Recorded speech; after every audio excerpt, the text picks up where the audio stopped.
My father grew up in the Convention Church. His name was Llewellyn David, and he grew up in the Convention Church. He was born in Massachusetts, went to the theological school there.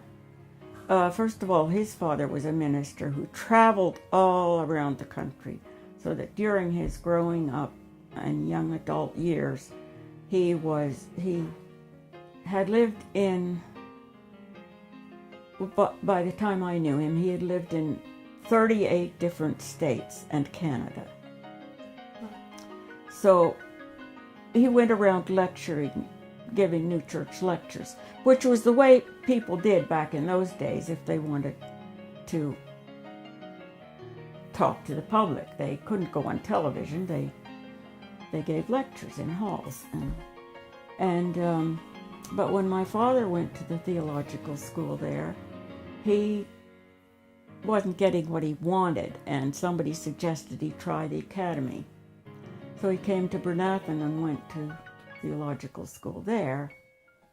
And then after that, he was pastor out in Denver for a while, and then I think there might have been another place. And then he went to Kitchener, which is where he met my mother, who was a Kitchener girl, and where my brother Warren and I, and my next brother, younger than I, was Dan. We were all born in Kitchener. And he was a very gentle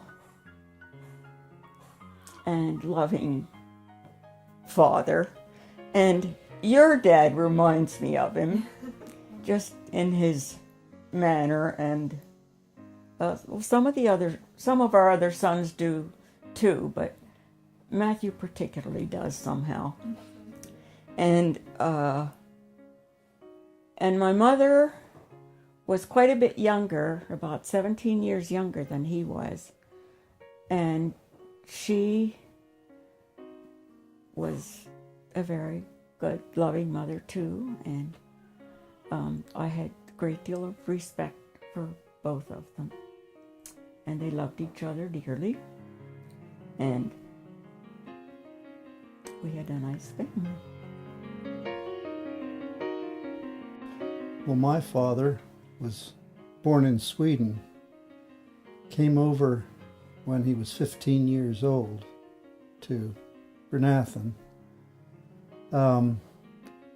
As a child, I can't go through too much of his history because there's too much of it, but he was responsible for his ailing mother for a few years, and she was going blind. She went blind, and he pushed her around in a wheelchair. His sister, Cyril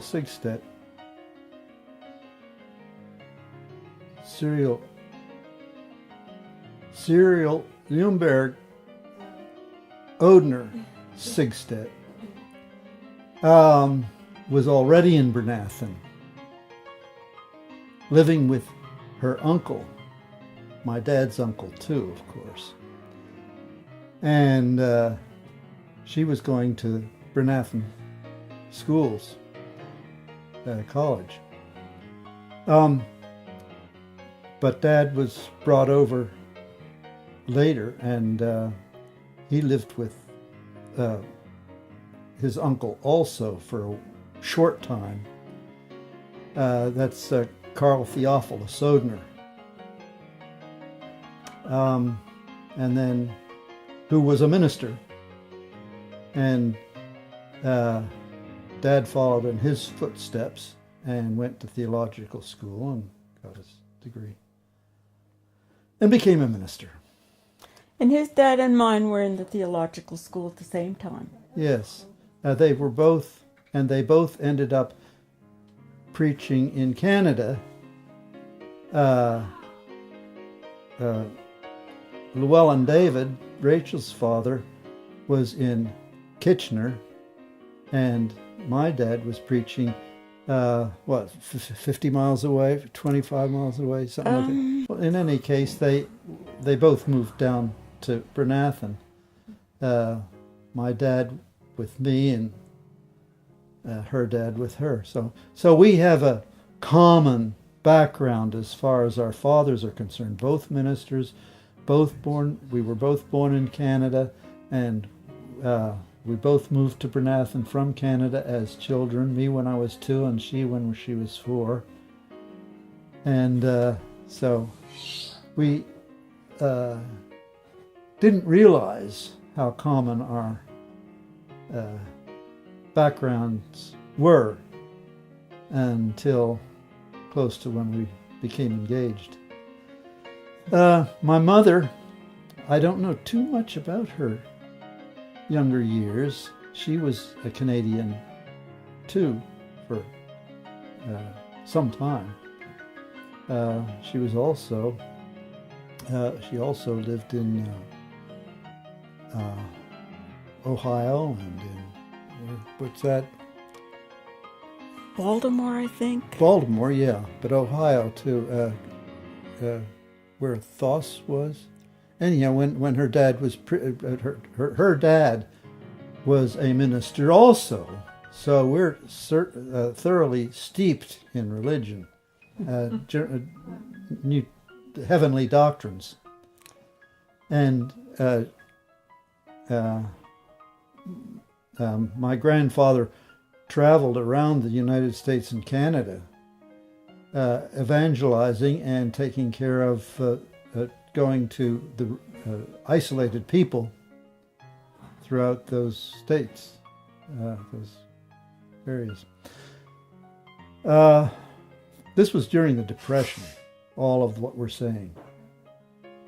And so it was a hard time for ministers in those periods.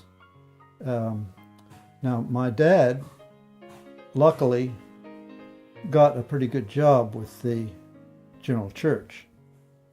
And we rode through the Depression in much better condition than Rachel's family did, because her dad didn't get the job that would support the family as well. But he did have a job. Yeah. Except for those few months in Toronto. Uh-huh.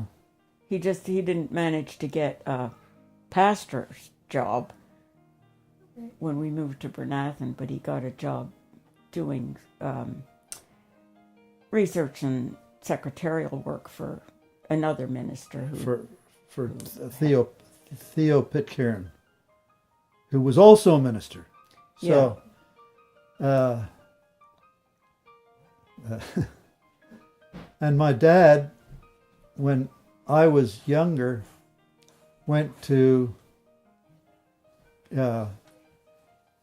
South Africa and helped serve the African Durban, and also in the colored people in the, what do you call it? Zululand. Zululand, yeah. And they both went horseback from Durban to Zululand to get the to serve these people.